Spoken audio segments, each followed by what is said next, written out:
Buen día. Hola, Buenos Camila, buen días. día. Sí, en modo presentación, ahora en modo presentación para que se vea más grande. Ya.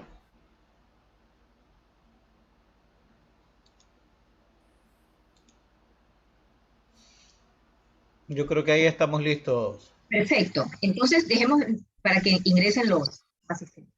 Ya. Estamos listos, ingeniera Santa Cruz. Ya están. Sí, ya están todos. Ok, entonces comenzamos. Bien, muchas gracias. La Facultad de Ingeniería en Electricidad y Computación les da una cordial bienvenida a esta charla FIET, un modelo difuso para gestionar el agua en las células de combustible de membrana de electrolitos de polímero. La charla FIET está a cargo del máster Gomer Rubio Roldán. El máster Rubio ha realizado diversos posgrados en ciencias de la ingeniería y en ciencias de la administración, aplicando sus conocimientos al desarrollo de nuevas formas de energía sustentable, particularmente en la celda de combustible operada por hidrógeno, por considerarla la más prometedora de las fuentes de energía del futuro. Al mejoramiento radical de la competitividad de las organizaciones mediante la integración de estrategias, calidad, productividad y sistemas informáticos. Sus conocimientos se han aplicado para el fortalecimiento del trabajo en equipo de empresas, universidad, gobierno, para solucionar los problemas propios de cada país. El máster Gómez Rubio ha sido presidente de Compulit en el periodo 2005 a 2011, empresa de servicios y consultoría en tecnologías de la información. Colaboró como director ejecutivo del CTDT SPOL en el periodo 2000-2005, Centro de Emprendimiento e Incubación Empresarial. Se desempeñó como asesor corporativo de la Corporación Novoa en los años 1994 a 1997 para Coca-Cola del Ecuador S.A., Bananera Novoa S.A., Ingenio Azucarero Valdés, Haciendas Agrícolas. Fue gerente de Hardtech en el periodo 1991-1994, una empresa de servicios y consultoría en tecnologías de la información. Agradecemos al máster Gómez Rubio su presentación. A continuación, damos inicio a la conferencia. Bien. Muchísimas gracias por esa introducción. El tema que vamos a tratar en esta ocasión es el modelo difuso para gestionar el agua en las celdas de combustible de membrana de electrolito de polímeros. Básicamente, todas esas palabras podríamos reunirlos en lo que llamamos PENFC. Esa es la celda de combustible de los polímeros, PENFC. Esta celda de combustible, en realidad hay algunas celdas de combustible, hay 6 modelos de celda de combustible, y nosotros nos vamos a concentrar en esta de aquí. ¿Por qué las celdas de combustible se han vuelto importantes en estos últimos años? Para analizar eso de allí, vamos primero a mostrarles un modelo. ¿Cuál es el modelo estratégico que hemos aplicado nosotros a la PENFC? Cuando hablamos de un modelo estratégico, yo me estoy refiriendo básicamente a que tiene 3 componentes fundamentales. El primero, que tiene que ver con la energía sustentable, las celdas de combustible y los modelos FC. El otro cuerpo o la otra parte, que es una central, en donde se explica ya todo el funcionamiento técnico de la celda de combustible. Y finalmente, la parte inferior, que tiene que ver, esta de aquí, que tiene que ver con los procesos que sirven de apoyo. O sea, tenemos un análisis estratégico, un análisis técnico y un análisis de apoyo a todos estos procesos de aquí. Este es básicamente el modelo planteado para la celda de combustible. Y lo que tiene que ver con la presentación del día de hoy se refiere sobre todo a esto que está enmarcado como 4142, que es la remoción de productos o también lo que es calor y agua. En otras palabras, la celda de combustible necesita desalojar el calor y necesita desalojar el agua para mantenerse como un sistema estable. Veamos cuál es el antecedente de todo este análisis. El antecedente de todo este análisis tiene que ver con el concepto de energía. Las situaciones actuales del mundo nos indican que el 80% de la energía proviene de los fósiles. ¿Y cuáles son esos fósiles? Son el petróleo, el carbón y el gas. El 30% lo constituye o proviene del petróleo, el otro 30% de carbón y el 20% restante del gas. El 80% de la energía es fósil y por lo tanto es contaminante. Luego tenemos el apoyo que dan las energías renovables. La contribución de las energías renovables está en el orden del 13%.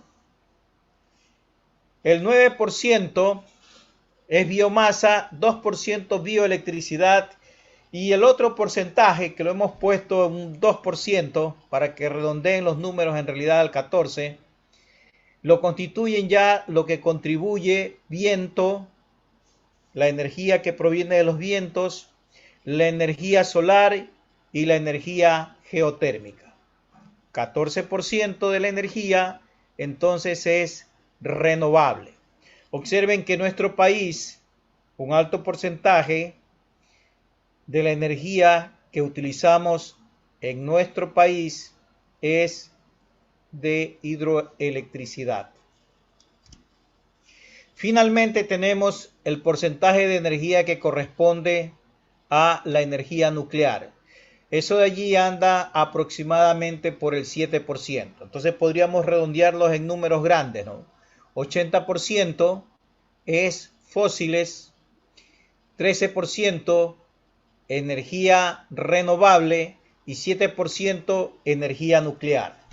La energía nuclear es bastante confiable, pero obviamente existe un rechazo, podríamos decir, o una desconfianza de la población mundial a este tipo de energía, porque obviamente cuando se produce una falla, las fallas traen graves consecuencias.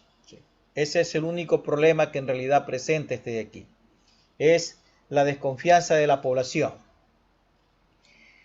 Esa energía, ¿dónde la utilizamos? Esa energía es básicamente utilizada, observen, 40% en industrias, 25% residencial, 25% en el transporte y 10% son pérdidas. Cuando hablamos de pérdidas, son pérdidas que obviamente no han sido contabilizadas, ¿sí? Energía que al final se pierde porque no es contabilizada. Y energía que se puede perder también cuando se la transmite a largas distancias. ¿Sí? Y entonces, esta es una distribución de en dónde utilizamos los humanos la energía a nivel mundial. Observen que el 40% es básicamente aplicado a las industrias. Con ese marco podríamos ver cuáles son entonces los problemas que en realidad está ocasionando sobre todo la energía que proviene de los fósiles. Y yo creo que una de las mejores formas de explicarlo podría ser viendo este video. Se los voy a colocar. Si no lo alcanzan a ver, por favor me indican, ¿sí? para podérselos compartir.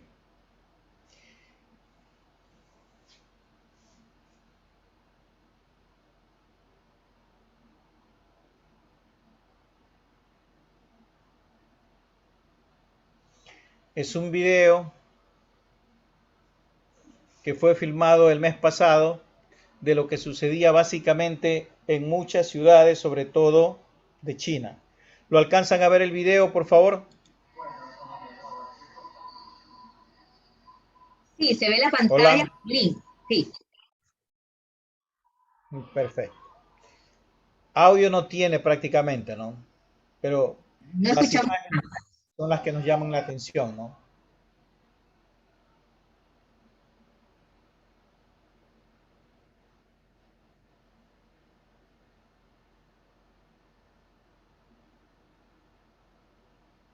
Solo se ve la imagen, y perdón la interrupción, que dice problemas ocasionados con el mar y el link, pero no se escucha. Bueno, volvamos a nuestra presentación. Vean, básicamente,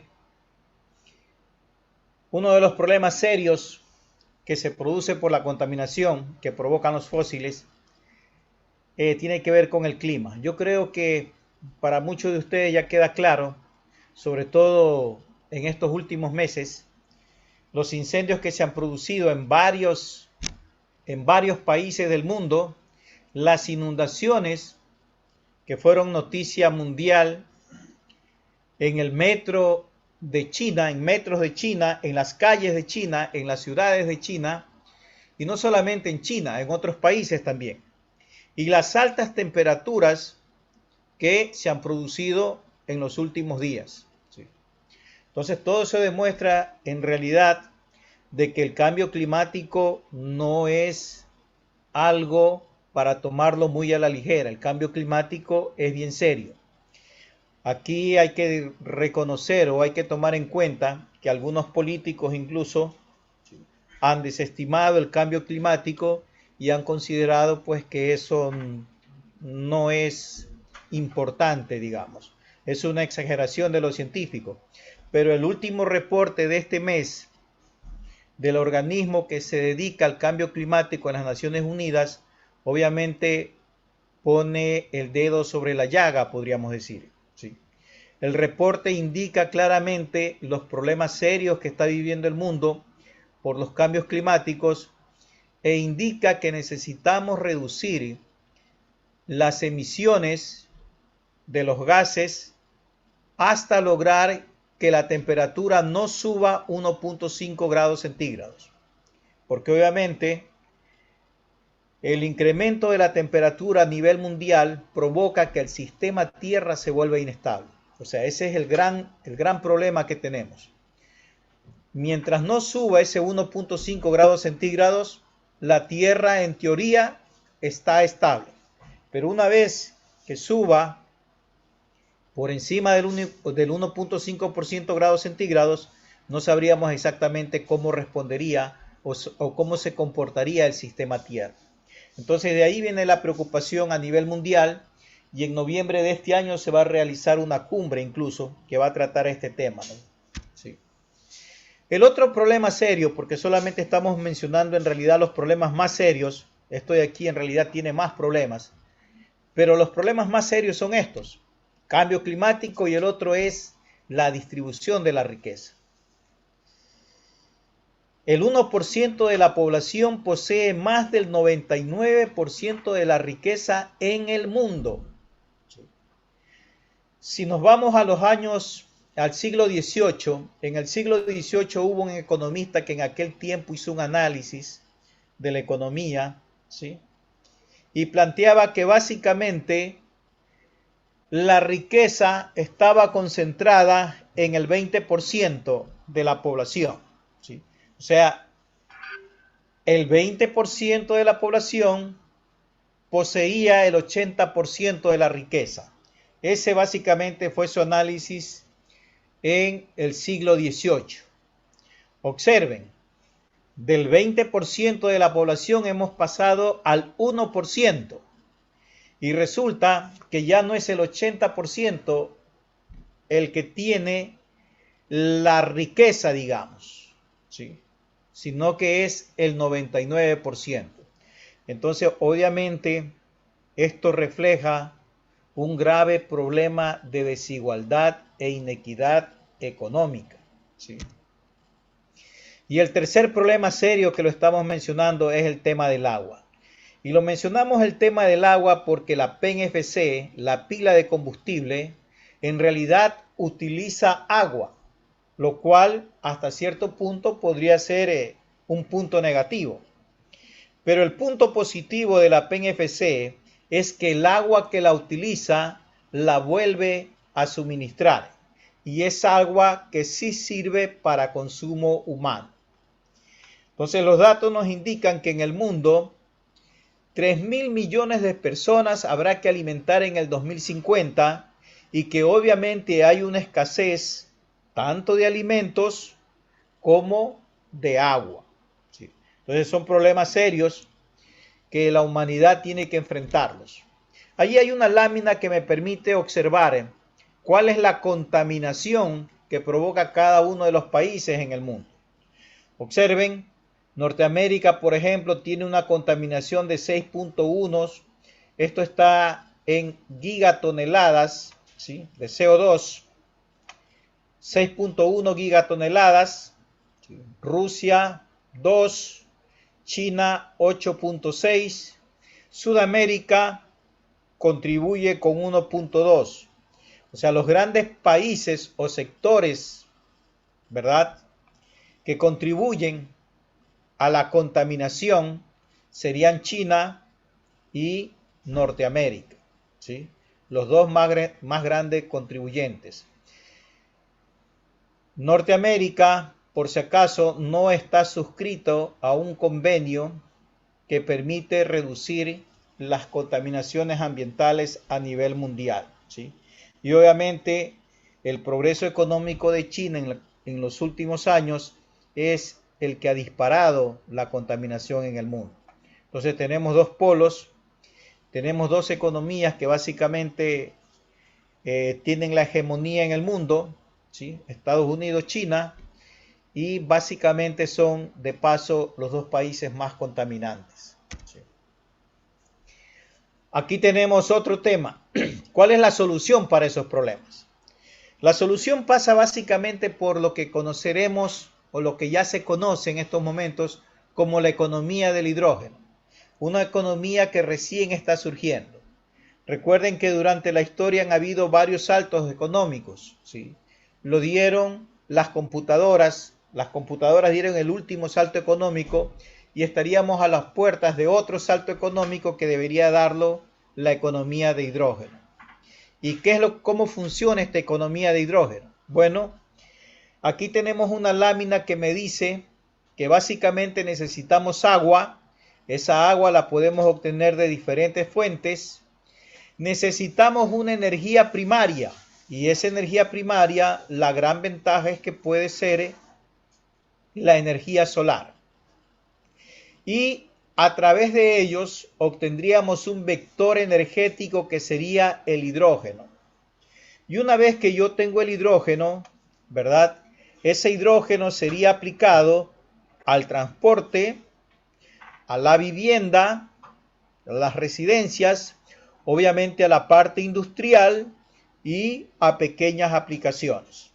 O sea, básicamente el hidrógeno sería la fuente o el vector energético que movería nuestra economía en los próximos años. Pero el hidrógeno, ¿sí?, requiere de otros elementos, o esta economía de hidrógeno requiere de un segundo elemento. El uno será el almacenamiento, obviamente, del hidrógeno, y el otro vendría a ser ya la pila de combustible, que es el tema que estamos analizando. Y entonces esta pila de combustible puede servir en aplicaciones portables, en la aviación, para el transporte, puede ser utilizado en aplicaciones marinas y en aplicaciones estacionarias como por ejemplo centrales eléctricas. ¿Sí? Obviamente hay bastante tema aquí de ingeniería que aplicar, porque la pila de combustible de por sí es un elemento complejo y además inestable. Y entonces existe una parte que es compleja ecuaciones matemáticas no fáciles de manejar. Está el tema del almacenamiento y el control del hidrógeno. Está, una vez que ya tenemos solucionado eso, vienen otros problemas ahora. El control del aire, que en realidad, bueno, este aquí es un problema menor, ¿sí? Comparado con el problema del control del aire, del hidrógeno, perdón. Está la parte de que las pilas necesitan estar humidificadas, y este que es el tema que preocupa durante mucho tiempo. ¿Cómo logro controlar tanto el calor como el agua en la pila de combustible? ¿Sí? Es el control del calor y del agua. ¿Por qué el control del calor y del agua? Porque lamentablemente, si el agua no está en sus óptimas condiciones, la verdad, en realidad la franja no es muy grande, ¿sí? La pila se vuelve un sistema inestable. Y el calentamiento hasta cierto punto es un poquito menor porque está siendo solucionado pues a través de sistemas de enfriamiento. Entre el calor y el agua, el problema más serio de la pila de combustible es el agua. Aquí nuevamente está nuestro modelo, ¿sí? Esta lámina de aquí lo que intenta es que ustedes puedan relacionar el transporte de los reactantes. ¿Cuáles son los reactantes? Son dos. El uno que será el hidrógeno y el otro que será el oxígeno. El oxígeno no habría ningún inconveniente, se lo puede obtener del aire, ¿sí? Y el hidrógeno pues tampoco tendría problema porque podría ser obtenido a través de energía solar. Y entonces eso significa que en realidad la pila de combustible necesita dos fuentes, dos ingresos, y esos dos ingresos en realidad no son un problema, ¿sí? Son fáciles de obtener. El inconveniente de la pila de combustible es obviamente su análisis matemático, porque utiliza muchas ecuaciones. Utiliza ecuaciones de Nernst, de Planck, de Poisson. Utiliza altas matemáticas, podríamos decir. Y eso es lo que lo hace difícil el análisis.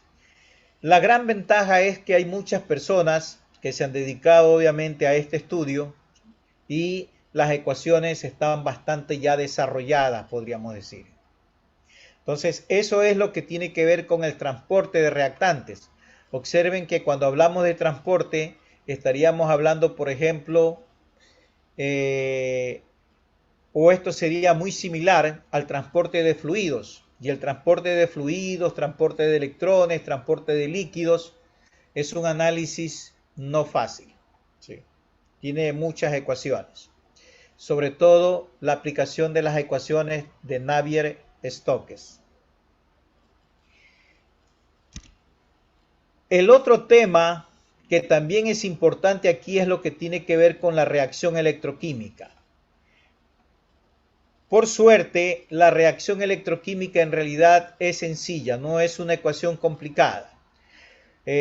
Básicamente, se unen las moléculas de oxígeno, las moléculas de hidrógeno. Hay unas moléculas, hay unos electrones que quedan libres por ahí y forman la molécula de agua.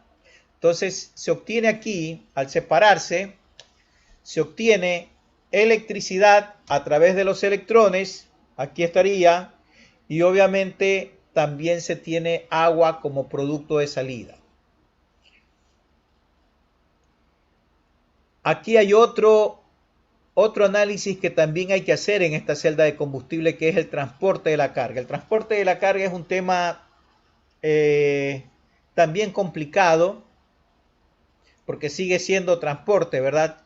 Transporte de reactantes. Ahora estamos hablando de transporte de los iones de hidrógeno y de los electrones que circulan por esta celda de combustible. Esos iones de hidrógeno son los que van a producir el agua y los iones de electrones son los que van a producir la corriente eléctrica. Como se produce agua en la pila, esa agua tiene que ser desalojada. Entonces ahí viene un cuarto proceso, el P4, que sería la remoción de productos. Y no solamente el agua hay que desalojarla, sino también el calor que se genere. Entonces nos estamos quedando básicamente con uno de los problemas más serios de las pilas de combustible, que es el tema del agua. ¿Cómo controlamos o cómo administramos el agua que está en una celda de combustible? Aquí hay varios modelos que han sido desarrollados para diagnosticar fallas cuando la celda de combustible falle. Hay modelos cualitativos y modelos cuantitativos, y hay otras formas de diagnosticar las fallas que no están basadas en modelos, y para ello utilizan inteligencia artificial, estadísticas y procesamiento de señales, ¿sí? Entre el procesamiento de señales, una de las transformadas que se utiliza es la transformada de Fourier. En temas estadísticos, por ejemplo, están las redes bayesianas, el análisis de los componentes principales y los métodos de Fisher. En lo que tiene que ver con inteligencia artificial, y es donde nos estamos concentrando, sería la aplicación de redes neurales, la aplicación de la lógica difusa y la aplicación de difuso neurales, o sea, una mezcla de los dos métodos anteriores. Esta es una lámina que me indica 4 modelos eléctricos que han sido desarrollados para analizar las celdas de combustible. Yo tengo una celda de combustible, entonces la modelo, y una de las formas de modelarla es a través de un circuito eléctrico, porque obviamente analizar un circuito eléctrico, digamos, sería sencillo si uno tiene herramientas como MATLAB, Simulink, para poder observar su comportamiento eléctrico y electrónico. Observen que este básicamente es un circuito que solo tiene resistencias y capacitores. Acá también aparece otro circuito con únicamente resistencias y capacitores. Acá ya tenemos otro circuito que tendría resistencias, capacitores e inductores, ¿sí? Y este de aquí, que ya tiene componentes electrónicos. Tiene un transistor Q1 y un transistor Q2 y adicionalmente un diodo. Aparte de los capacitores, de las resistencias y de los inductores. Entonces observen, he presentado solo 4, pero en realidad hay muchos más modelos. Deben de haber unos 12 modelos. Más adelante presentaremos el modelo que estaríamos utilizando para desarrollar este tipo de trabajo. Y entonces hay diferentes modelos que me permiten tener una idea del comportamiento de la celda de combustible. Pueden ser modelos eléctricos, pueden ser modelos electrónicos. Esta es una metodología general que se aplica para la detección de fallas. Normalmente se extraen unas características, esas características se reducen a las más importantes y se las clasifica. Podríamos decir, se recolectan datos, se extraen los datos, se reducen esos datos a características importantes y obviamente eso de allí se transforma ya o se los clasifica en las fallas que podrían tener las pilas de combustibles. Allí hay un modelo que ya fue aplicado, un sistema electrónico de control que ya fue aplicado a la celda de combustible. Esto de aquí lo aplicó el doctor Agila, que también es profesor de la Facultad Eléctrica.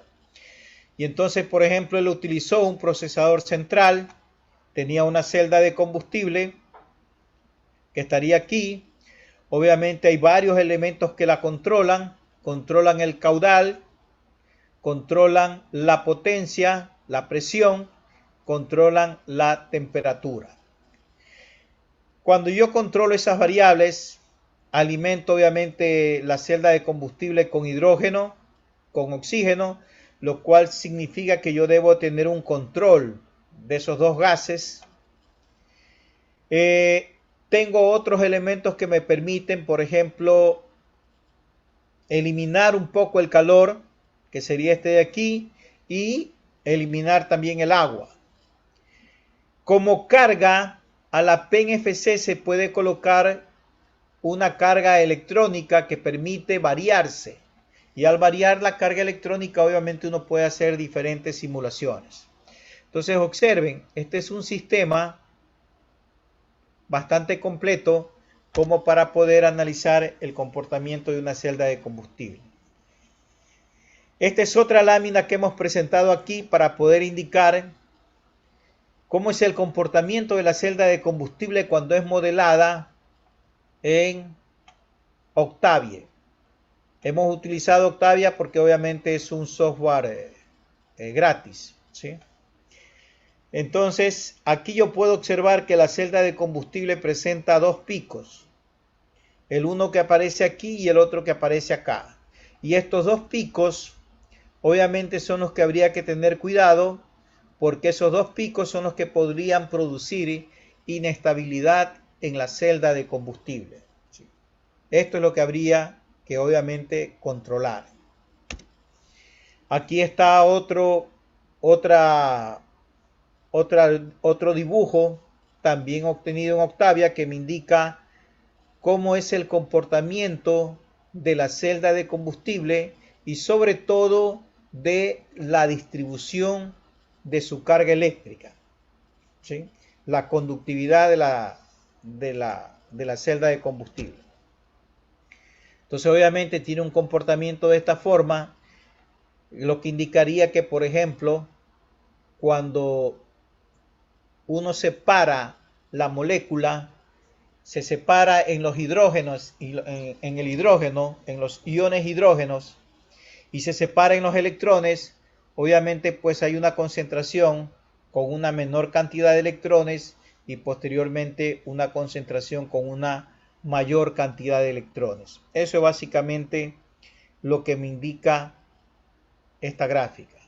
La concentración de electrones desde el ánodo hacia el cátodo. Bien, hasta ahí lo que tiene que ver ya con la presentación y un bosquejo general del tema. Podríamos entrar un poco más técnico que ya tiene que ver básicamente con el título de esta charla. Y entonces nos podríamos ir nosotros a la publicación que se realizó este año, en mayo de este año, ¿sí? En la revista Processes. La revista Processes es una revista Q2 de Suiza, en donde se envió este artículo, ¿sí? Observen, aparece la Escuela Superior Politécnica del Litoral, aparece la Facultad de Ingeniería Eléctrica, ¿sí? Y obviamente aparecen también los datos, pues, de los que escriben el artículo, ¿no? Que es quien habla, y el doctor Wilton Agila. Entonces, esta es el modelo FUSI para controlar a la celda de combustible. Disculpe la interrupción, ingeniero, pero no la ven. Sigue compartiendo las diapositivas, no está compartiendo él. Ya, muy bien. Vamos a compartir entonces Déjenme ver. Ponga a compartir pantalla Ahí. completa. Ok, vamos a ver. A ver un ratito, déjenme. Ahí está, compartir.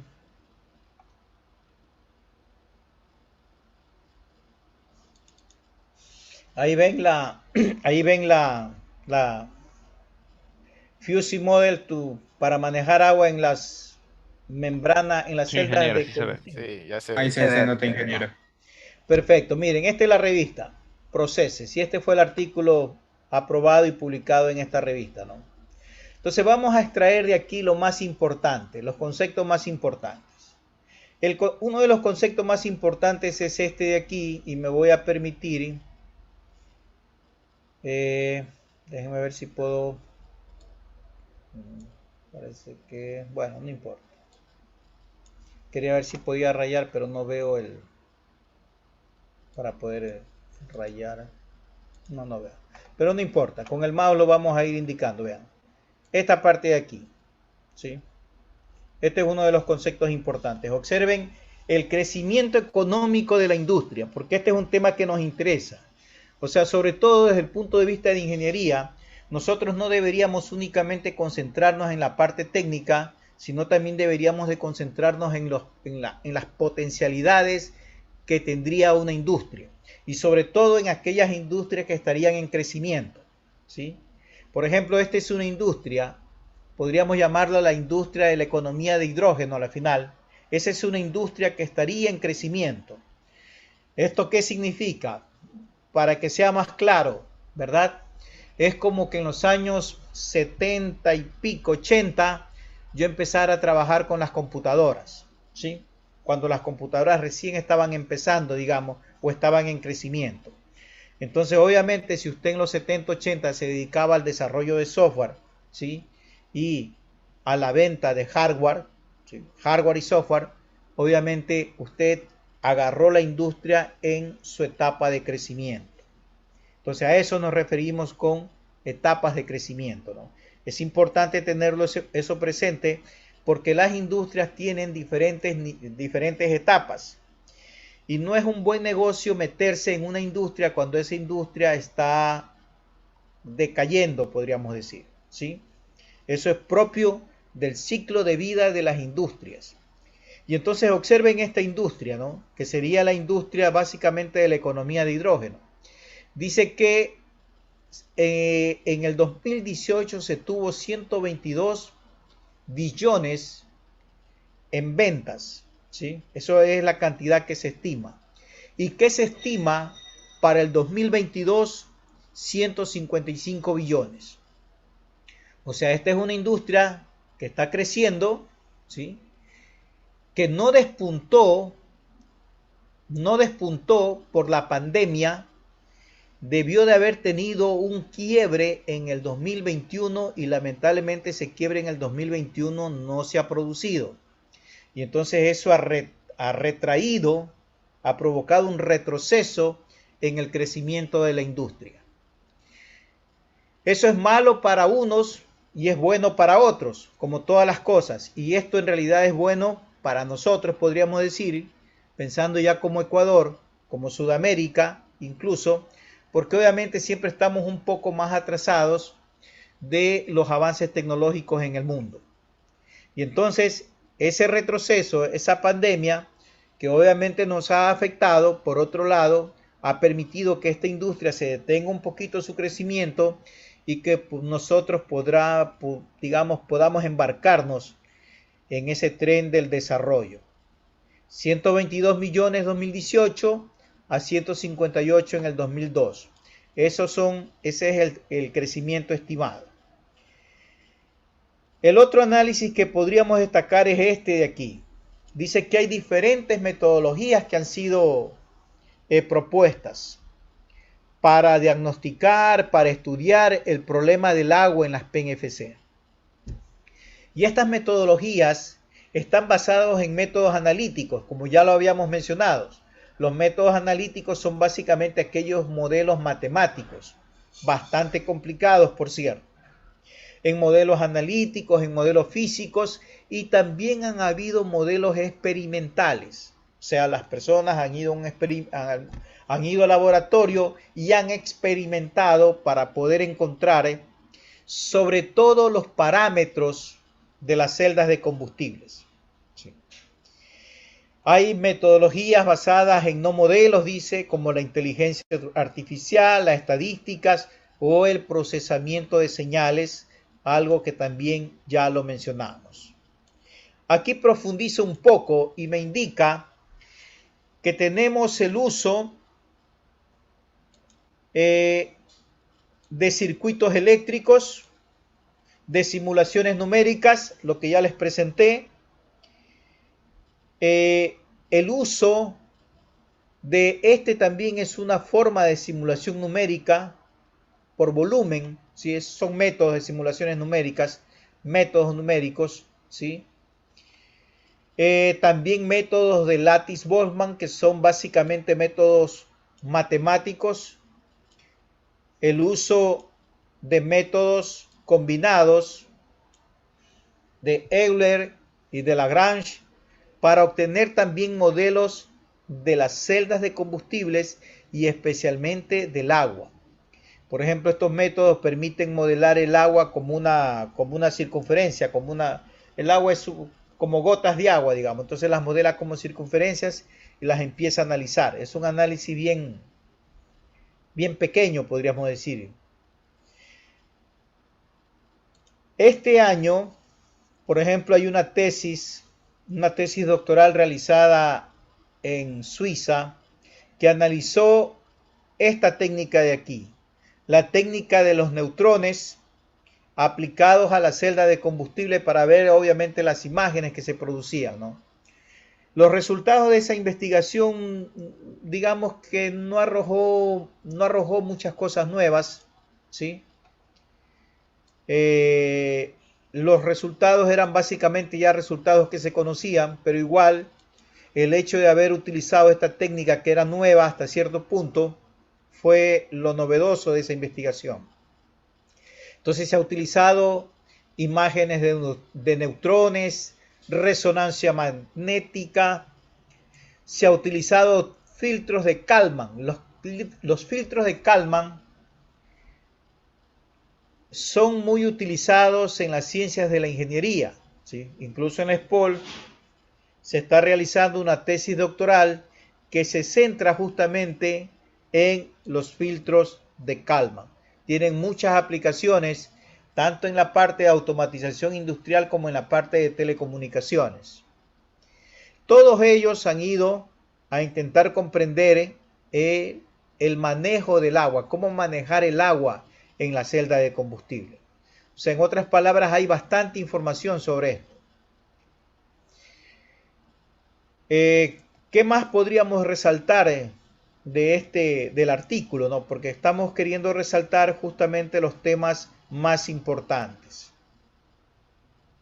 Uno de los problemas que tienen algunas de las técnicas es que son caras, ¿sí?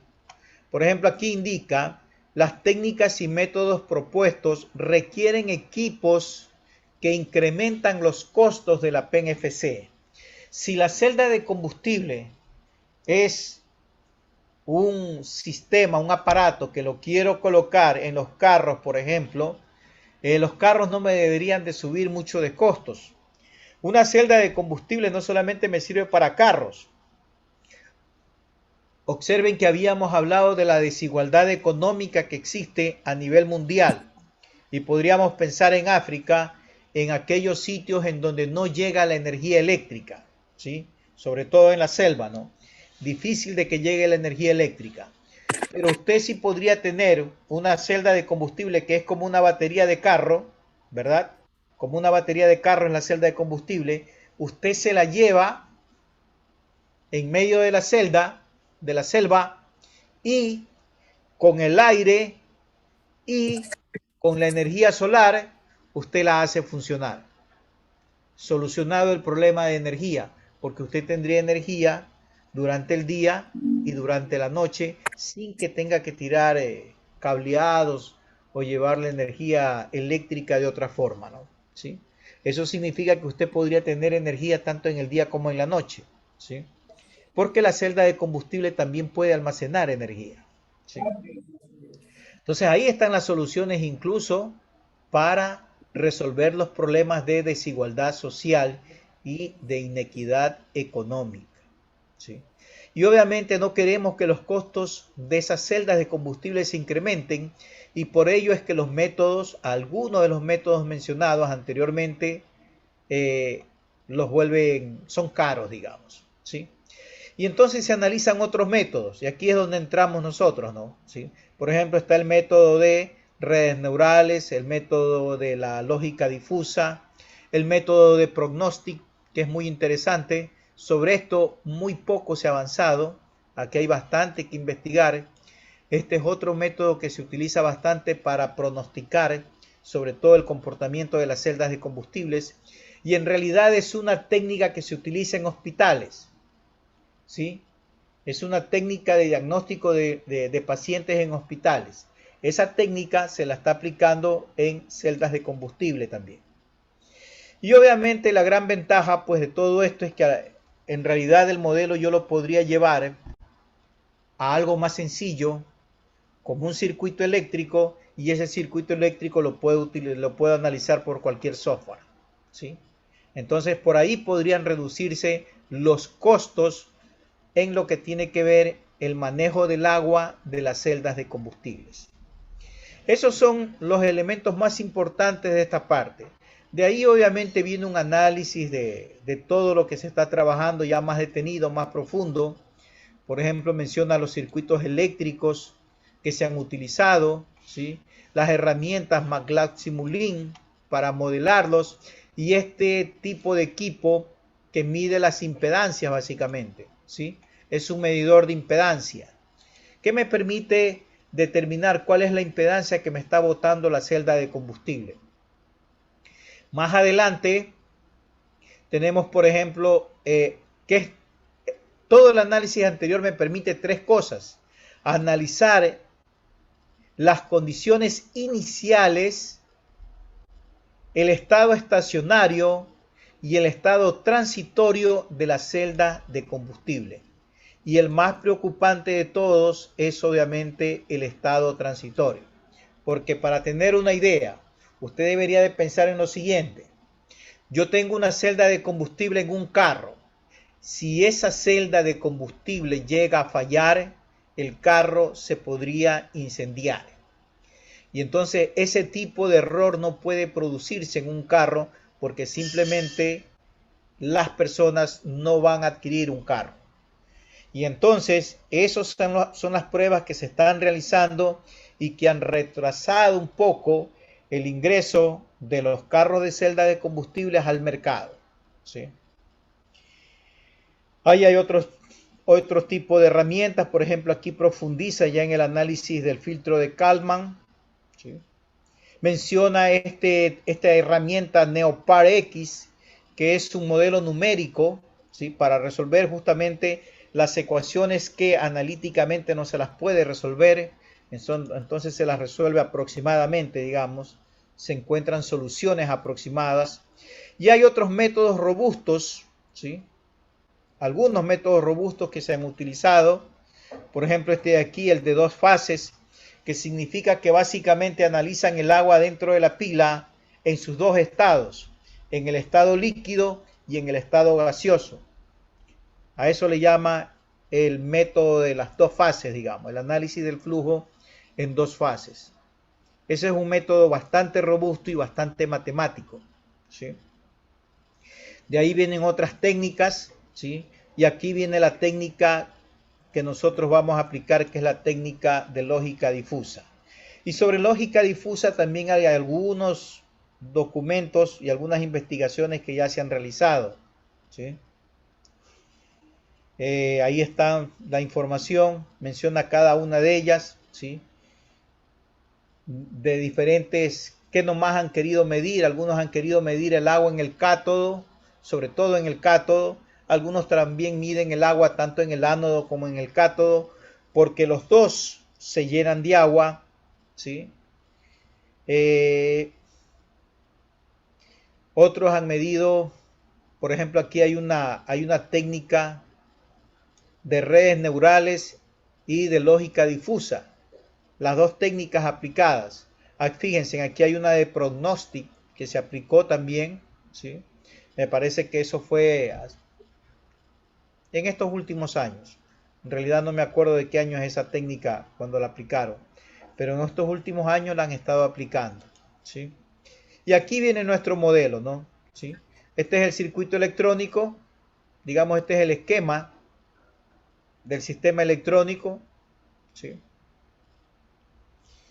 Ahí hay algunas especificaciones ya técnicas de la celda que, digamos, habla de cómo construir esa celda, ¿sí? Aquí viene un análisis, en cambio, de lo que llamaríamos seco, normal y húmedo. ¿Por qué?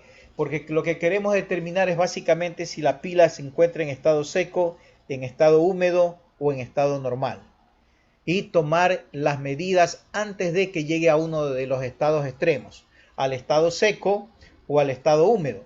Porque una vez que la pila llega a secarse o a humedecerse, tenemos un problema, ¿sí? El sistema se vuelve inestable. Ese es el problema, Entonces fíjense, aquí hay unas pruebas de laboratorios que me indican el salto de voltaje de la señal en la pila. Y entonces, por ejemplo, cojamos solamente la verde de ejemplo. Salta de 0.70 y pongámosle 74. De 0.74 a 0.45 está saltando, ¿sí? Y ese salto de 0.75, digamos, a 0.45 voltios, ese salto de 0.3 voltios es importante. ¿Por qué? Porque ese es el salto que me va a permitir determinar cuando la celda está en un estado y cuando está en otro. Observen la diferencia entre inundado y seco, ¿sí? Vendría a ser básicamente de 0.015 voltios, podríamos decir. Por ahí está. O sea, 15 milivoltios es la diferencia entre un estado seco y un estado húmedo. Obviamente esa señal habría que amplificarla, ¿no? Aquí hay un análisis estadístico de los datos, ¿sí?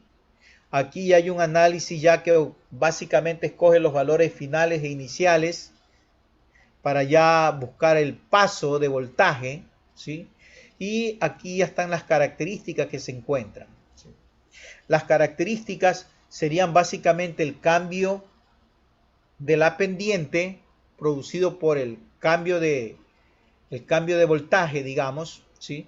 Una oscilación de voltaje y finalmente la que está aquí, que vendría a ser el delta de voltaje que lo hemos llamado, ¿sí? Esas tres características, delta V, delta P y la oscilación, a través de la determinación de una varianza, son convertidos básicamente en variables lógicas. Entonces tenemos una variable baja, una variable media y una variable alta. Miren, la lógica difusa es eso justamente, ¿no? ¿Sí? Busca que las lecturas o llevar las señales desde un mundo analógico a un mundo digital.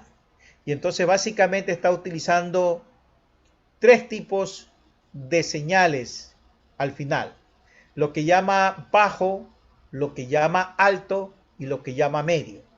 Y entonces lo vamos a convertir en, tiene baja agua, ¿sí? Media agua, digamos, y alta agua. O sea, estaría seco, estaría normal y estaría inundado. Esos serían los niveles de mi pila de combustible. Aquí están las lecturas, ¿sí? Aquí están las mediciones que se realizaron.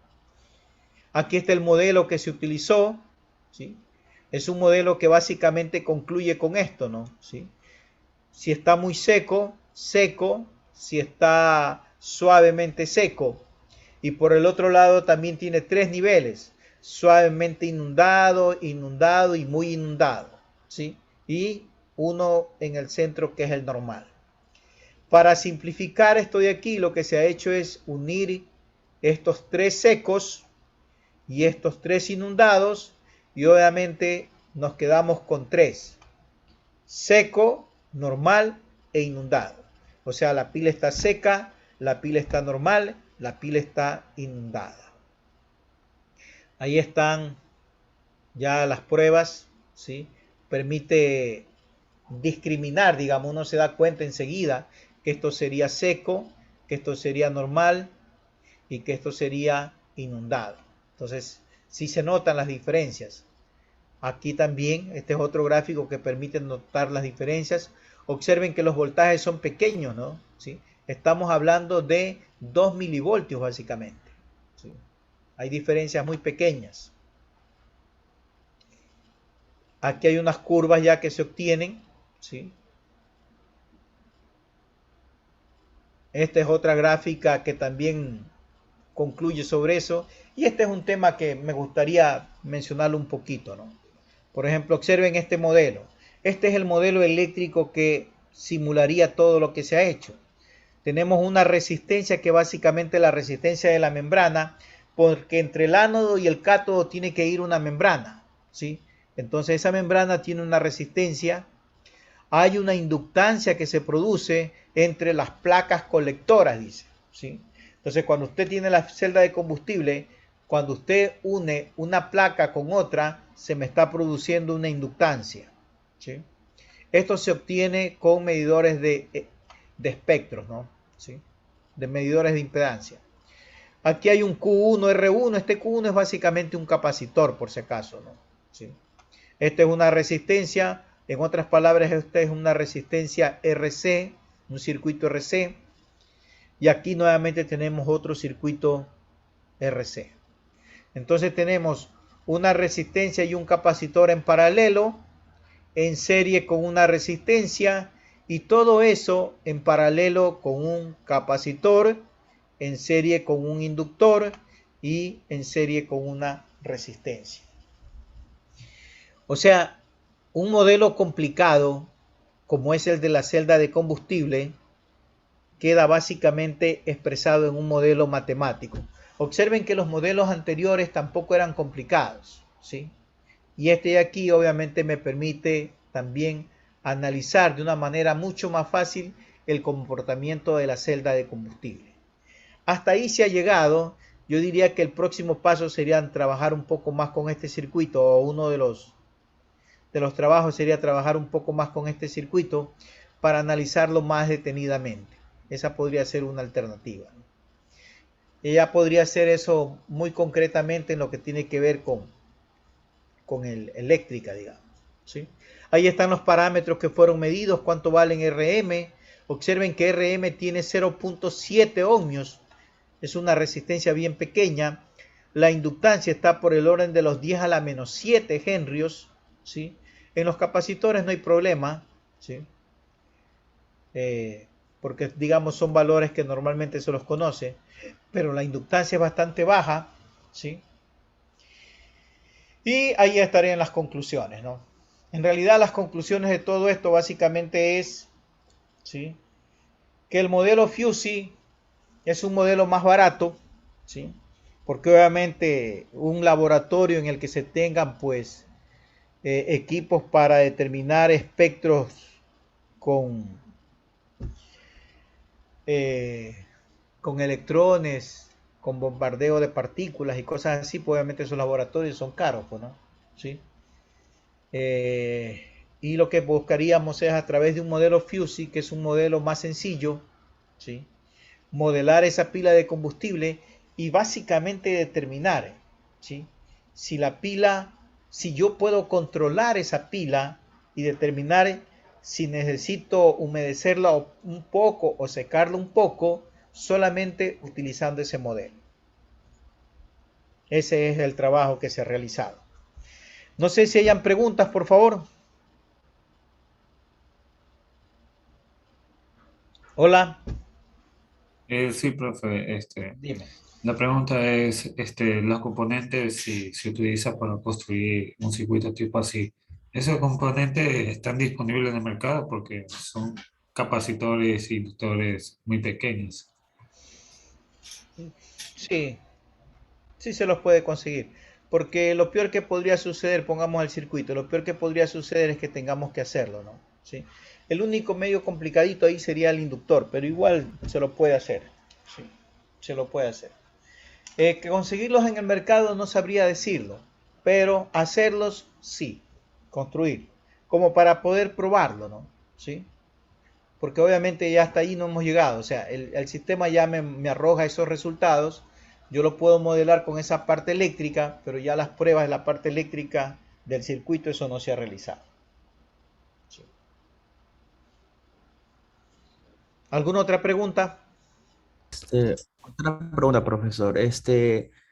Aplicar el modelo PEM-SF, ¿de qué precio económico tiene? ¿Cuánto cuesta una pila de combustible? O sea, aplicar en sí el modelo PEM-SF, Ya, ¿qué PEN-FC. valor económico tiene? Sí. Ya, mire, la pila PEN-FC, o sea, en realidad, digamos, es el equipo, podríamos decir, ¿no? Es el producto que tenemos, ¿sí? De ahí lo que se ha hecho es aplicar, por ejemplo, el modelo que se ha aplicado es un modelo FUSI para analizar sobre todo el agua, porque es una de las partes más delicadas de la pila, ¿no? Que se inunda o se seque. Las pilas PEN-FC en el mercado, porque algunas ya se venden, ¿no? Sí. Las pilas PEN-FC en el mercado, pues hay de 1.5 kVA y una de 1.5 kVA, pues anda más o menos por los $1.500, ¿no? Entonces ustedes podrían pensar en un dólar por voltio amperio. Eso básicamente es el costo de la pila de combustible en estos momentos, ¿sí? Que no es un costo, digamos que como los precios han ido bajando, los costos se están volviendo manejables, ¿no? ¿Sí? Y la idea es obviamente seguir bajando los costos, ¿no? Pero en eso estaríamos, en un dólar por voltio amperio, ¿sí? $1.500, una pila de 1.5 kVA. Ahora el modelo. ¿Cuánto cuesta aplicar un modelo difuso? En realidad lo que se necesita es una computadora buena, ¿sí? Y los conocimientos. Nada más. Entonces significa que desde ese punto de vista, el modelo en sí no es caro, ¿sí? Es conocimiento, es un buen software, digamos, una buena computadora, y ya la pila, que obviamente ya tiene otros costos, ¿no? Porque la pila tiene que ser controlada, ¿sí? ¿Alguna otra pregunta, por favor? Ingeniero, buenas tardes. Felicitaciones Buenas por tardes. la exposición. Gracias, gracias. En nuestro país, algo de la propuesta que usted nos ha expuesto hoy, se está ya conversando como para de aquí a mediano plazo establezca políticas justamente de lo que usted dice, ¿no? De igualdad económica y social en el país y en el mundo, para que llegue este tipo de aplicación, o mejor dicho, se utilice esto para aplicaciones en mejoras de sectores un poquito más olvidados, ya hablando de que existe incluso el tema de paneles solares, que esto contribuya justamente a manejarse esto de mejor manera, ¿no? A nivel social y económico. Y que no solamente lastimosamente muchas veces queda nomás en los papeles y por ciertas conveniencias no se lo llega a concretar. Se está trabajando justamente para que esto, que es muy interesante, y le repito, felicitaciones, a mediano y a largo plazo ya se establezca para que nuestro país se lo haga y no solamente verlo a la distancia en países del mundo, ¿no? Bien, ahí lo que me queda decirle, digamos, es que el tema tiene que ser manejado en realidad a otro nivel, ¿sí? E incluso cuando usted lo maneja a otros niveles, vamos a suponer que usted lo maneja, por ejemplo, a nivel de rectorado, e incluso cuando lo maneja a niveles superiores, a nivel de ministerios, ¿sí? Los temas a veces no caminan. No caminan porque obviamente nuestro sistema político es un sistema político extraño, podríamos decir, ¿no? Extraño. Somos capaces de gastarnos bastante dinero en arreglar unos terrenos, ¿sí? Para después terminar colocando en ellos a la final unas celdas solares que no necesitaban tantas hectáreas de terreno. Lamentablemente esas son las cosas que suceden en el país. No solamente sucede en Ecuador, sucede en realidad en América Latina, porque es un problema no solo ecuatoriano, ¿sí? Hay muy poca vinculación, y ese es un problema serio, hay muy poca vinculación, ¿sí?, entre lo que es el Estado, y hablemos puntualmente de gobiernos, ¿sí?, porque el Estado es todo, ¿no? Pero hablemos del gobierno. Hay muy poca vinculación entre un gobierno y una universidad. Y el otro problema que se tiene es que esa vinculación, ¿sí?, también es baja con las empresas. Entonces no tenemos en realidad un modelo, o no tenemos la empresa que confíe en la universidad y una universidad que confíe en la empresa. ¿Por qué no tenemos esa confianza? Y eso es fácil, ¿sí? Cuando un empresario es aquel que está pensando en hacer negocios y obviamente obtener una utilidad. Ese es el empresario. Y la universidad está pensando en otras cosas. Por ejemplo, por decirle algo, este ejemplo de aquí. Esta es una publicación.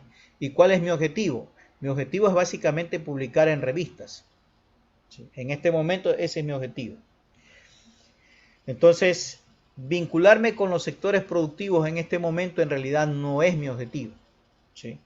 Mi objetivo es escribir y que alguna revista del extranjero, y mientras más buena sea mejor, me lo publique el artículo.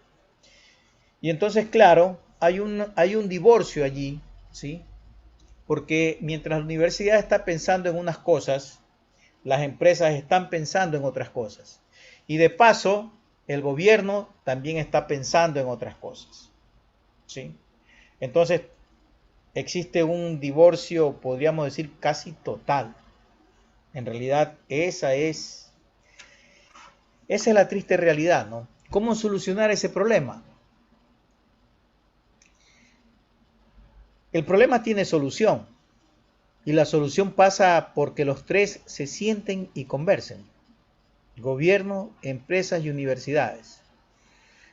Porque la empresa confíe en la universidad, ¿sí? Y esté dispuesta a apoyar, y porque la universidad entienda que a la empresa no le interesa que usted publique. A la empresa lo que le interesa es que usted le solucione un problema. ¿Sí? O sea, a la empresa, si usted publica en la mejor revista del mundo, para la empresa, bueno, sí, lo felicito, pero ¿qué le reporta a la empresa desde el punto de vista económico eso? No le reporta algo. Mientras no le reporte una utilidad, la empresa no va a invertir. ¿Sí? Y entonces la universidad tiene que entender eso. Y el tema pasa, y aquí vale la pena reflexionar en algo, ¿no? ¿Sí? Si la universidad quiere reunirse con un empresario, la persona que maneje las relaciones o las conversaciones debe ser alguien que entienda cómo funciona una empresa. Porque si no entiende cómo funciona la empresa, es difícil que obviamente las reuniones puedan progresar, puedan tener éxito, ¿no? ¿Sí? Porque estaríamos hablando dos lenguajes diferentes. Y el lenguaje del gobierno, pues obviamente es un lenguaje más político, ¿no? ¿Sí?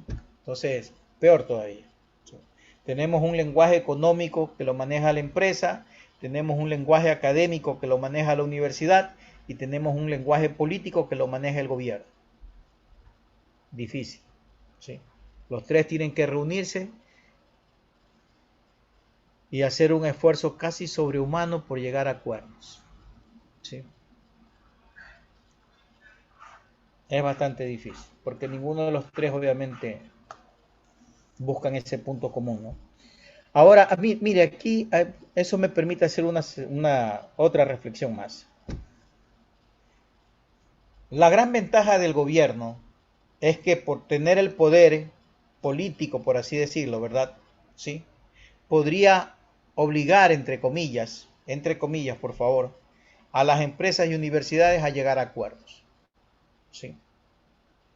Entonces, y esos acuerdos, obviamente, deberían de tener un apoyo económico. ¿Sí? Un porcentaje de dinero debería de aportar el gobierno para proyectos, otro porcentaje de dinero debería de aportar la empresa y las universidades también deberían de poner su parte. Ahí funcionan las cosas. En el lenguaje castellano, en nuestro lenguaje criollo, usted dice que en realidad alguien se compromete a algo cuando pone dinero. Y esa es la realidad. ¿Sí? Si la empresa no pone dinero en un proyecto, no se está comprometiendo.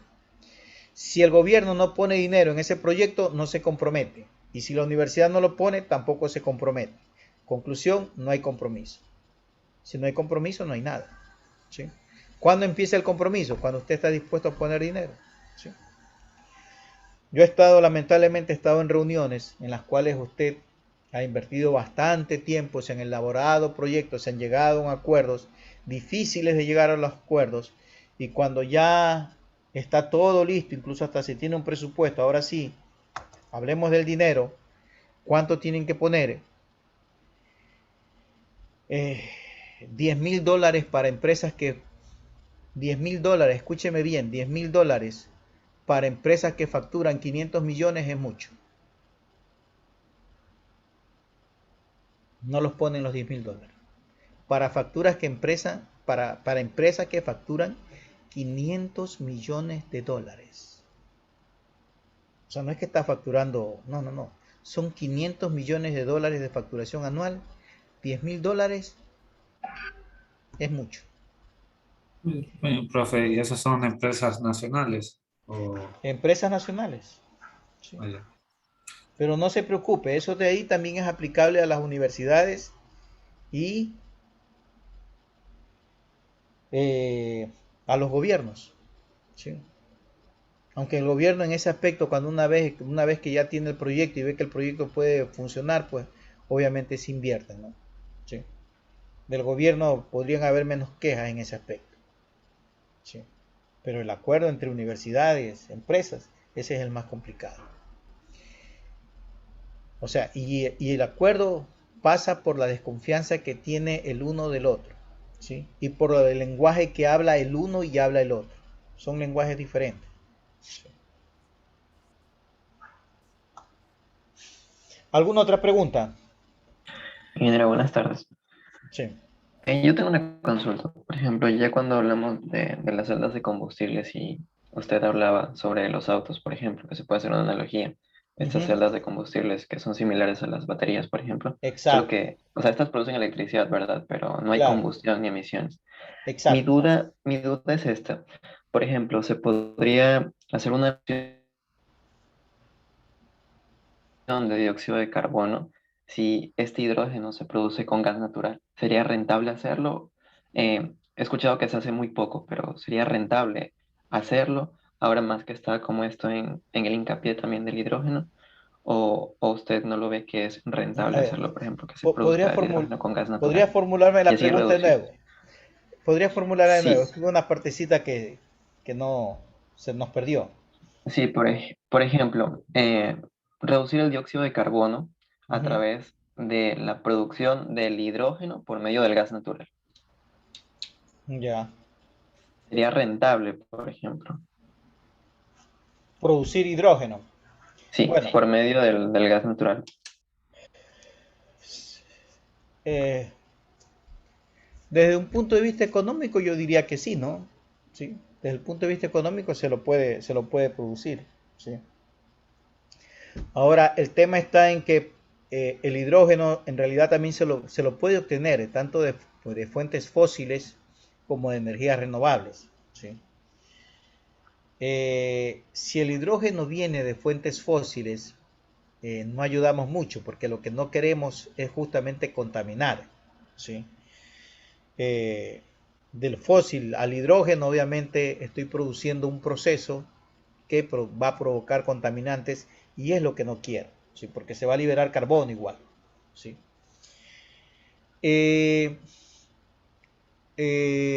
La idea sería obtener el hidrógeno en realidad del sol.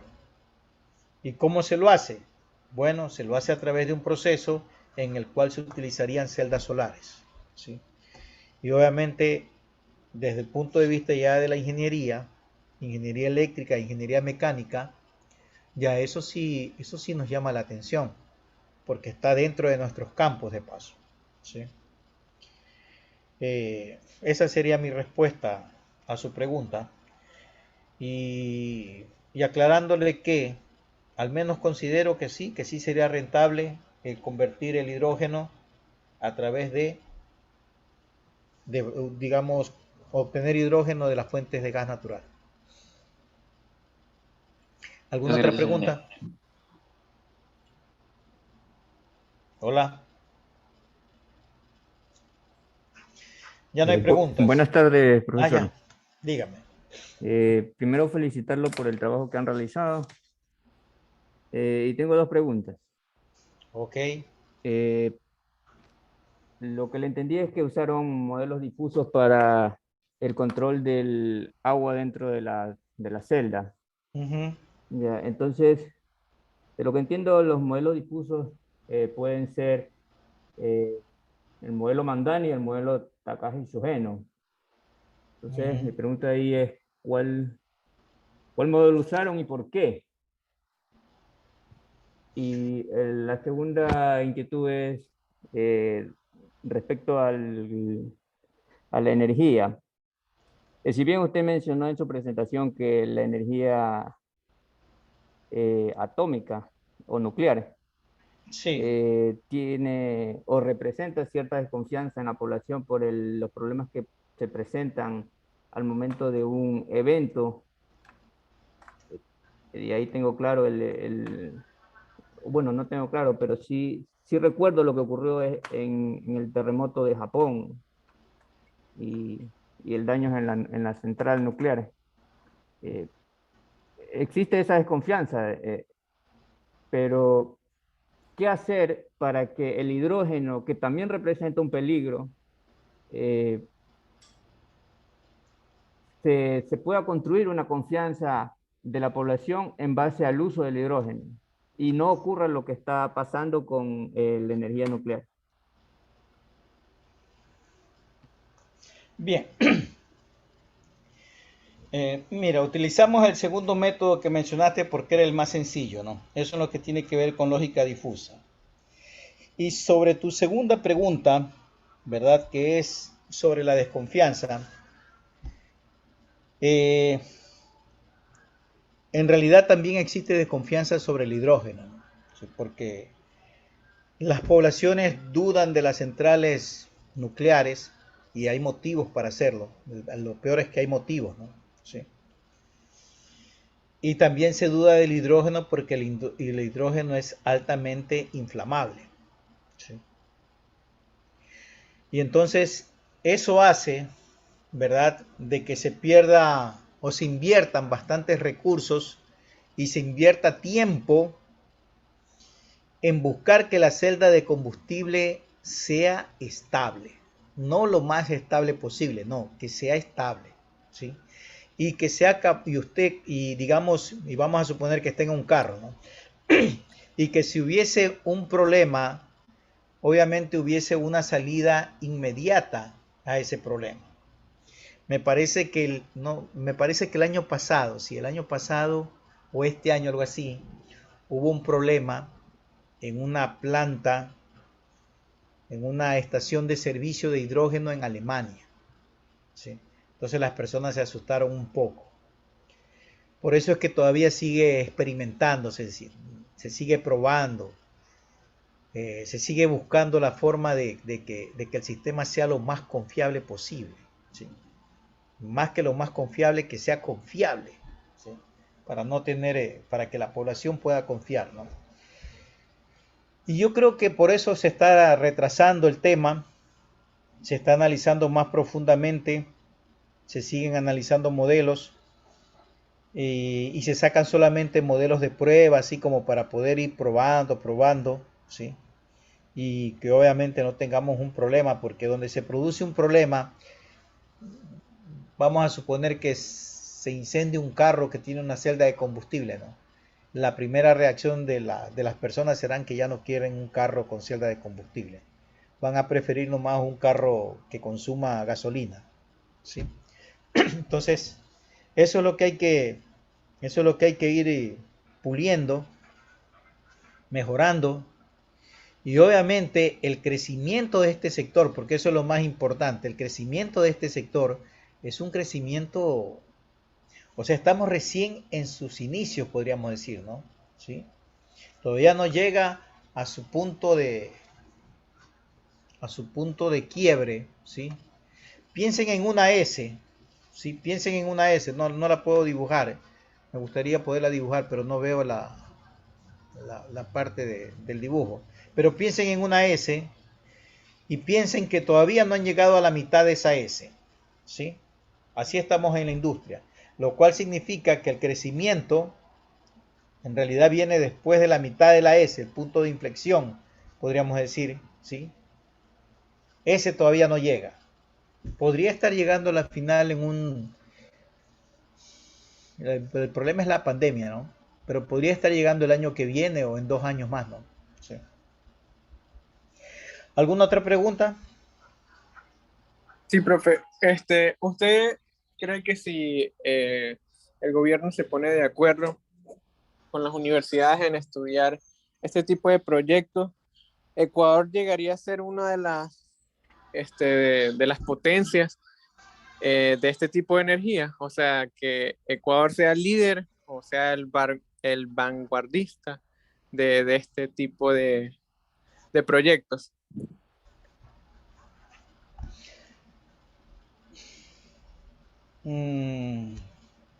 A ver. Porque, o sea, si obviamente hay otros países del primer mundo en el que este tipo de proyectos son de interés, Claro, de interés sí.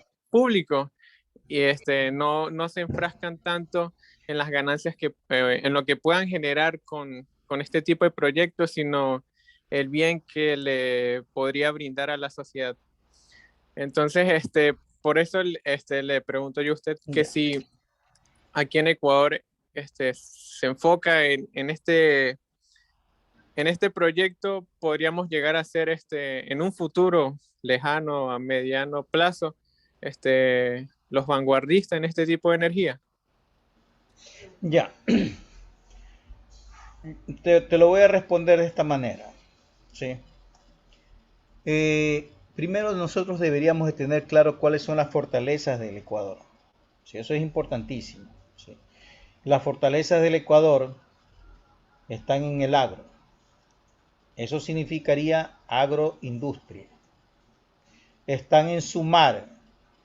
Eso significaría pesquería y acuacultura. Y está en su turismo. ¿Sí? En el turismo. Y finalmente tendríamos todo lo que es el sector petroquímico. ¿Sí? Y entonces dentro del sector petroquímico caería la parte de energía. Ahí es donde cae energía. Entonces mira, tenemos 4 sectores, ¿no? Pero el sector petroquímico lo podríamos separar incluso, ¿sí? Aquí tenemos una ventaja nosotros.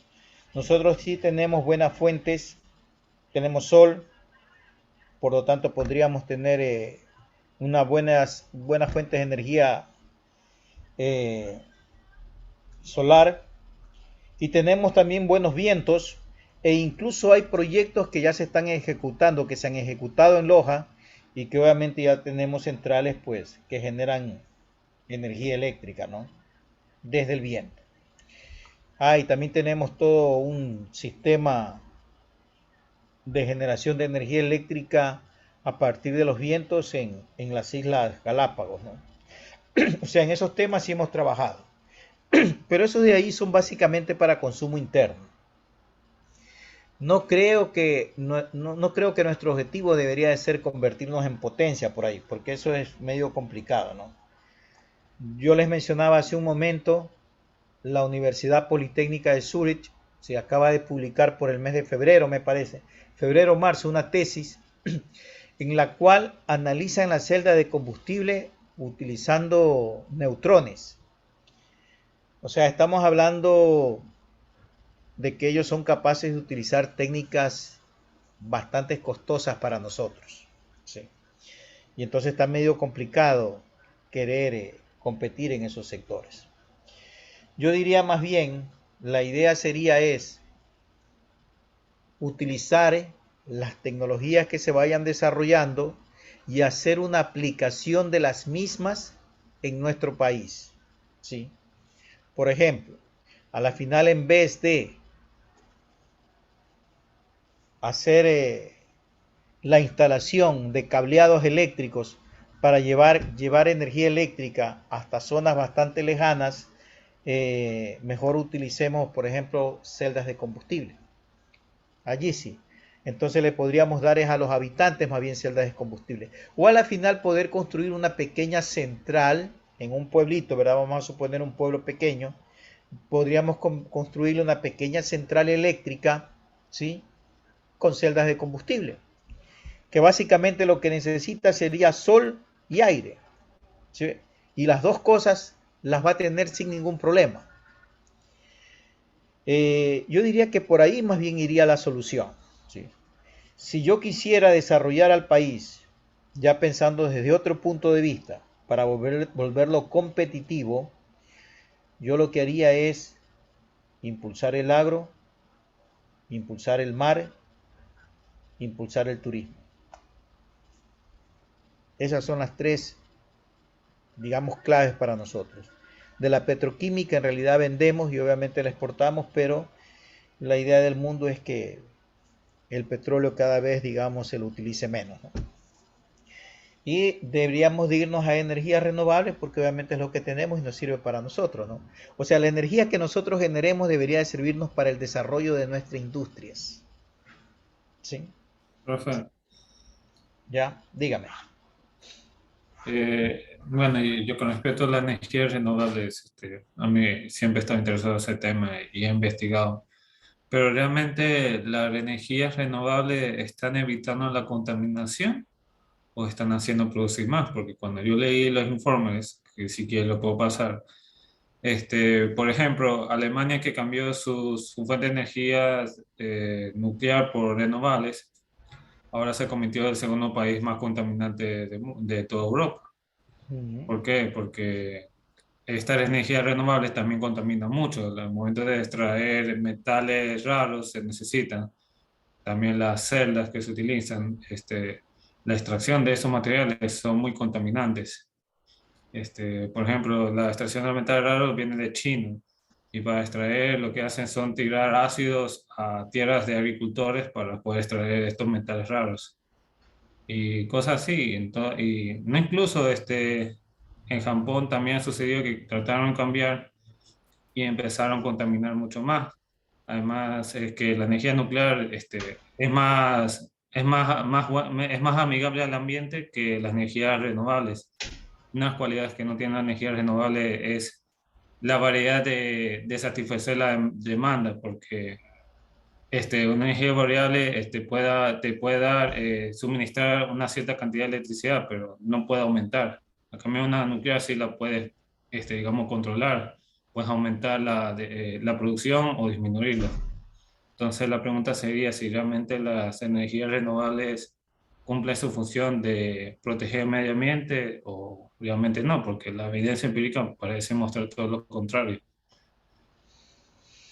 Bueno, hasta donde yo he leído, la respuesta sería sí, ¿sí? Las energías renovables sí ayudan.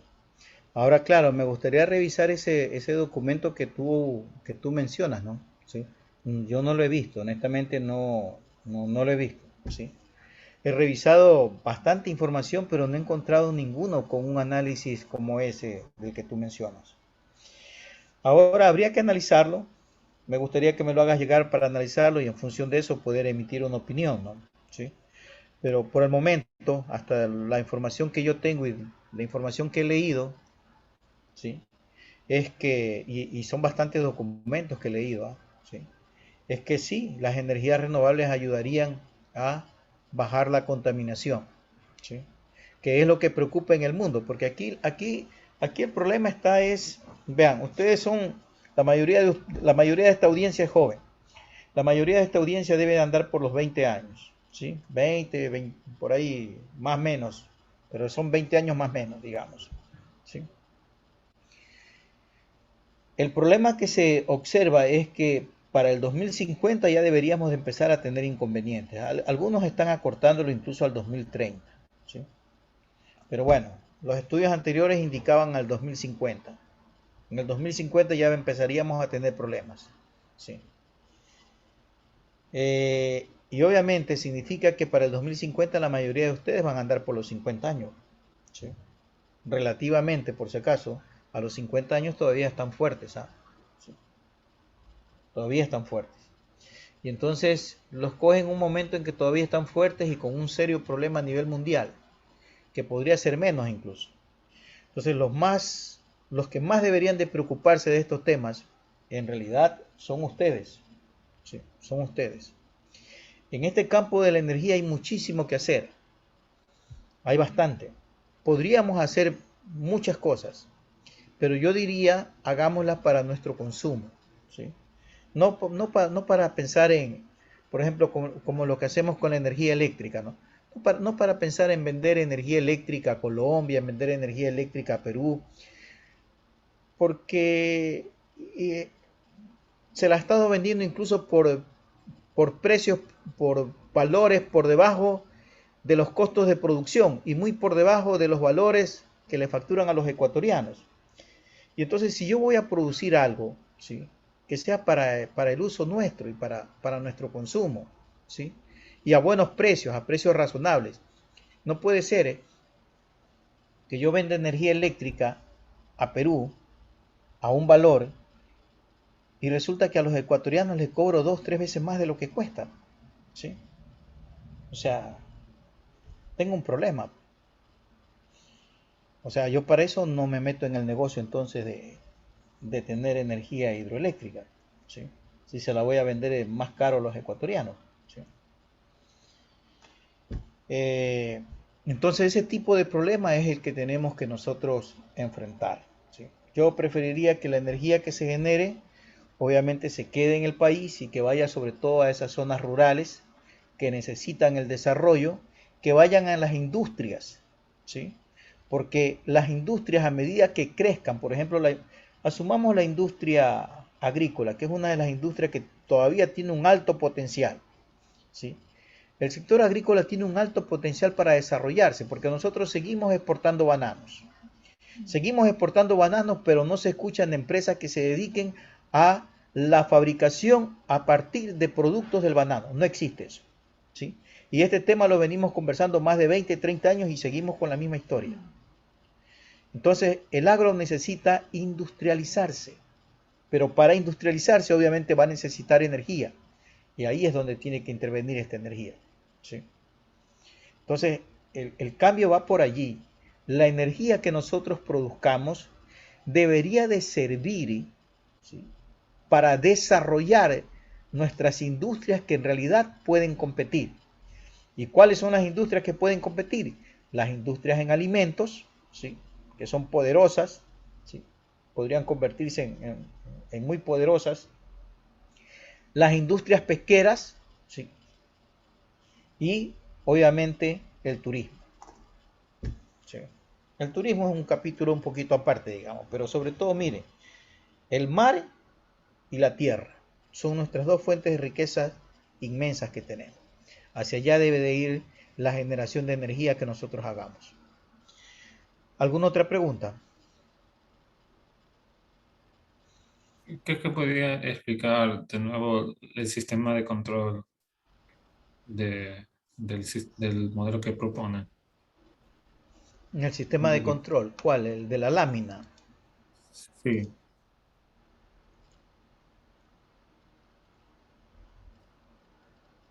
Este de aquí. Sí, me interesa porque veré el sistema de control el semestre que viene. Claro. Por ejemplo, aquí tenemos, este es todo un sistema, ¿no? Sí, todo un sistema. Aquí está la PEN-FC en el centro. Entonces observen, ¿no? ¿Sí? Lo primero que tienen que tener claro es que tienen un sistema y que normalmente los subsistemas yo los debo de partir en subsistemas para su análisis. Entonces, todo este sistema lo parto. ¿Cuáles son los subsistemas? Un subsistema es obviamente el procesador central, al otro lo hemos llamado la gestión de carga, ¿sí?, que es básicamente la carga que yo le voy a aplicar a mi sistema. Al otro lo hemos llamado gestión de otros productos, que es básicamente extraer de la pila de combustible el agua y el calor, ¿sí?, los dos elementos. Tenemos un subsistema que debe ser capaz de suministrarme los gases, ¿sí? ¿Cuáles son esos gases? El hidrógeno y el oxígeno, ¿sí? Y obviamente, ¿verdad?, como yo tengo una unidad de procesamiento central, todo eso debe de estar manejado pues electrónicamente. O sea, en otras palabras, yo necesito tarjetas electrónicas para procesar estas señales electrónicas analógicas digitales. ¿Sí? Entonces, aquí hay todo un campo de investigación. Por ejemplo, solamente en gestión de carga, se pueden diseñar cargas electrónicas. ¿Sí? ¿Para qué? Para ir variando paso por paso las variaciones de la carga y ver cómo eso afecta a la celda de combustible. Aquí, en el suministro de hidrógeno y oxígeno, se necesitan electroválvulas. Y aquí hay algunos proyectos de investigación y algunas tesis doctorales que se han realizado, ¿sí? Sobre todo para buscar la forma de bajar los costos. ¿Sí? Cuándo inyectar hidrógeno, cuándo inyectar oxígeno, cuándo disminuir el nivel de hidrógeno y cuándo disminuir el nivel de oxígeno. Todo eso buscando que la pila de combustible ni se seque ni se inunde. Por eso es que estos dos, el suministro de hidrógeno y el suministro de oxígeno, son importantes. ¿Sí? Entonces aquí hay bastante también trabajos que se han hecho. ¿Sí? ¿Puedo preguntar algo más? Claro, dime. Ya, Q, P, T son las variables que me imagino que son las variables de entrada que analiza mi electrónica y control. Caudal, y a través presión, de esas temperatura. variables cambia la carga que le va a mi PMFC, ¿verdad? Es lo que entiendo. A ver, esto es Analiza caudal. estos datos, hay un sistema de control, claro, y analiza estos datos y después ya sabe que después pasa a gestión de carga para maximizar la eficiencia del sistema, imagino. A ver, aquí tú tienes una resistencia fija, digamos. Asumamos que tienes una carga. Esa carga puede ser una casa. ¿Ya? Esta es una casa.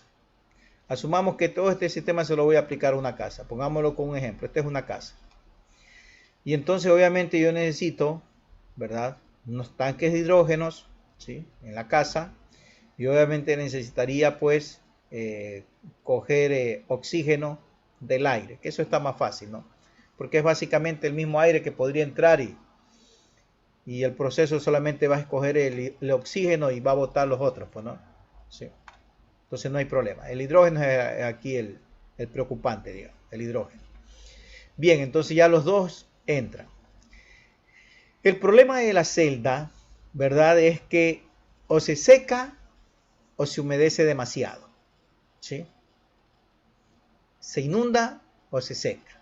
Porque obviamente se genera agua aquí en su interior.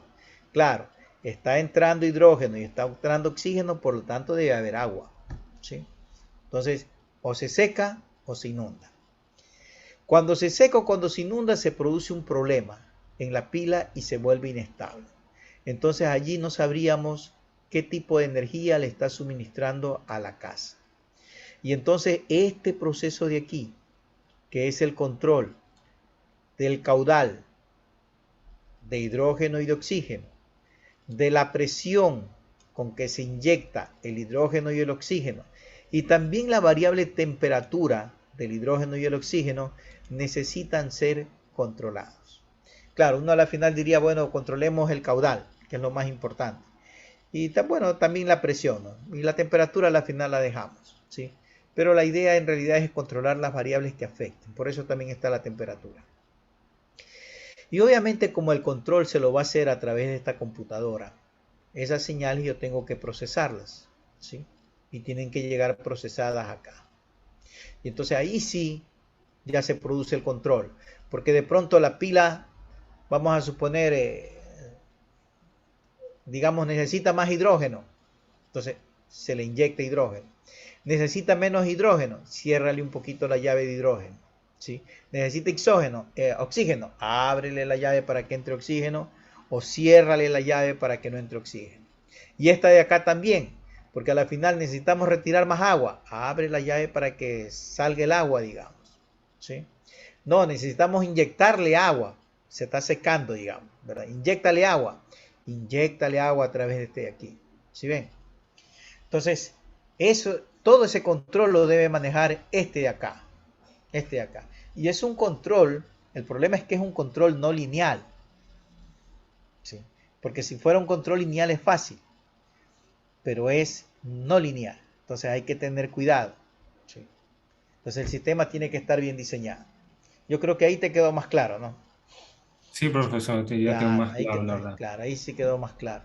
Y Sí, la bueno. electrónica, la electrónica y el control, lo que me sirve es para medir los parámetros y pasarlo Claro, a su sistema operador central. claro, claro. Porque a la final me dicen, qué sé yo, el caudal, no sé, por decirte un metro por segundo. Y entonces yo necesito ese metro convertirlo en voltios. Entonces 1 voltio. ¿Sí? Ya. Pero la cosa, como no es lineal, la comunicación es muy compleja, por lo que Claro, es veo. más complejo. Sí, es más complejo. Y en ese caso, ¿qué tipo de sistemas utilizan para manejar una comunicación tan compleja? Hay varios, ¿sí? Hay varios. Porque, por ejemplo, la ventaja que uno tiene es que normalmente un sistema no lineal, igual uno lo puede linealizar, ¿sí? Se lo puede linealizar o se pueden utilizar incluso técnicas, por ejemplo, de redes neurales, que ya se las utiliza bastante, y el mismo de lógica difusa que nosotros tenemos, ¿sí? Entonces, esos tipos de métodos ayudan al control, ¿sí? De ahí hay otro tipo también de controles, ¿no? Sí. Pero ahí podemos mencionar a dos que ayudan bastante. Y recordar siempre que incluso si un método es no lineal, yo lo puedo linealizar, ¿sí? Eso es importante. Bien, ¿alguna otra pregunta, por favor? Yo creo que hemos hecho bastantes preguntas. Sí. En general, ¿qué es más eficiente? ¿Linealizar ese sistema o utilizar mejor un control de red neuronal? Bueno, el método difuso fue más sencillo, ¿no? Sí. Por si acaso, esto de aquí también está resuelto por ecuaciones diferenciales. Y son las gráficas que están aquí, pues este es el resultado, ¿no?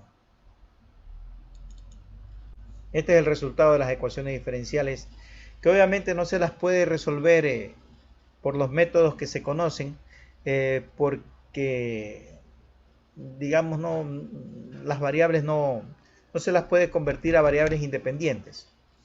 Y entonces, como no puedo encontrar la solución matemática, obviamente uno les encuentra una solución numérica, ¿sí? Yo saqué la ecuación, ¿sí? La saqué la ecuación porque inicialmente la tenía, pero la saqué la ecuación. Pero sería interesante ver la ecuación. Pero era una ecuación básicamente en términos de senos y en términos de exponenciales, ¿sí? Uno se puede dar cuenta enseguida por esta forma de que tiene una parte exponencial y por esta forma como sinusoidal, ¿verdad? Que acá se la puede apreciar mejor.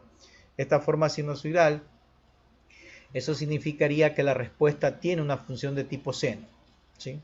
Entonces, claro, es una función de seno multiplicar por una exponencial, ¿sí? Pero obviamente desfasadas en su fase, digamos, en su tiempo.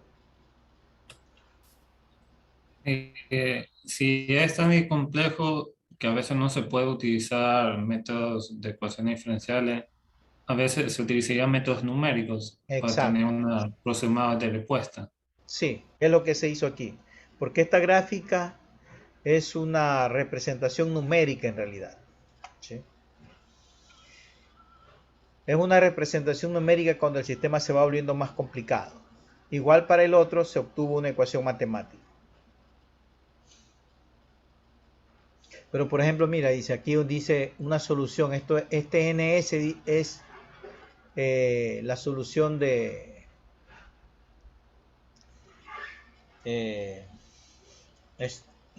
esa S es de Stokes, Navier-Stokes, NS Navier-Stokes y PNP, Plan, Nernst, Poisson. Entonces, esta ecuación de aquí en realidad tiene las tres componentes, ¿no? ¿Sí? O sea, es una ecuación complicadita. Navier-Stokes básicamente son como 5 ecuaciones. Bueno, no, en total, todas ellas son 5 ecuaciones. Todas ellas son 5 ecuaciones. Entonces son 5 ecuaciones de las cuales tú obtienes una sola, que es la respuesta del sistema. Y observa que dice ahí B igual a 0. ¿Qué significa eso? Que estamos asumiendo que la velocidad es 0 para simplificar el problema. ¿Sí? Entonces, si la velocidad es diferente de 0, ya el sistema se me vuelve más complicadito y ahí sí ya solamente me queda una solución numérica.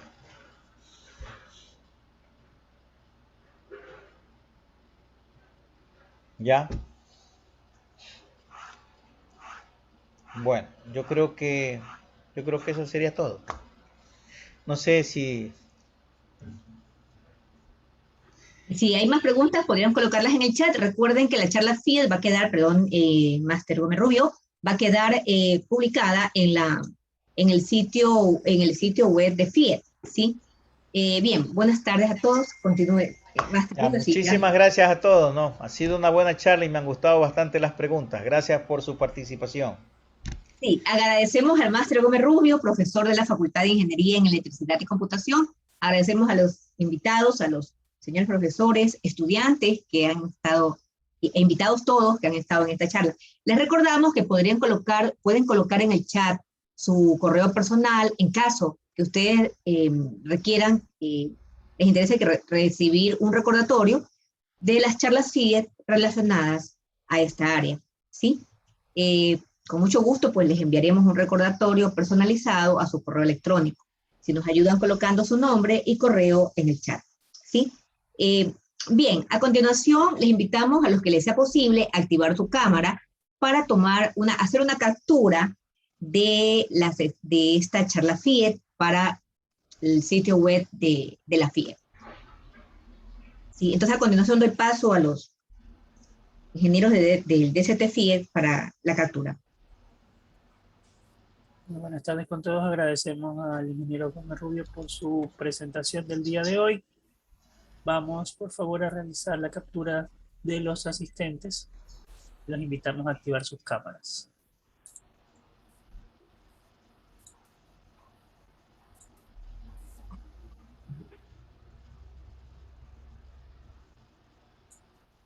Ok, a la cuenta de 3. Ya. Vamos a realizar la captura. 1, 2 y 3. Ok, me permiten una segunda captura. Veo que tenemos bastantes participantes el día de hoy.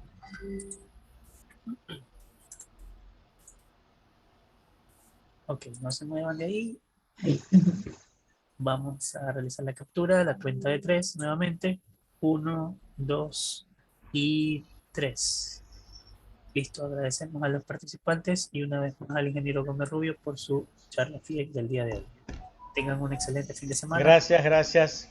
Feliz fin de semana a todos. Tardes a todos, gracias, Máster Gómez Rubio. La charla FIED ha finalizado. Agradecemos escribir en el chat. Vamos a, en este momento, hacer la captura de su información para recibir información de nuestras ediciones de las charlas FIED. Muchas gracias. Buenas tardes. Buenas tardes.